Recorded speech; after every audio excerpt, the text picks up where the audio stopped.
Welcome to the Visual Fractions YouTube channel. Today, we're going to explore how to simplify the fraction 3/12 to its lowest terms. Let's look at the fraction 3/12. To simplify it, we'll divide both the numerator and the denominator by their greatest common factor. The greatest common factor, or GCF, is the largest number that can evenly divide both the numerator and the denominator of a fraction without leaving a remainder. For 3 and 12, that's 3. We start by dividing 3 by 3, which gives us 1.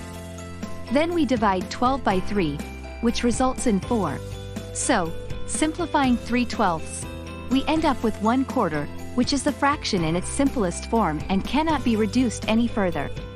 It's important to note that both the original fraction 3/12 and the simplified fraction 1/4 have the same decimal value, which is 0.25.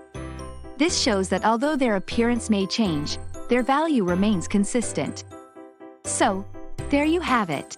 The fraction 3/12 simplified to its simplest form is 1/4, and in decimal form, it's 0.25.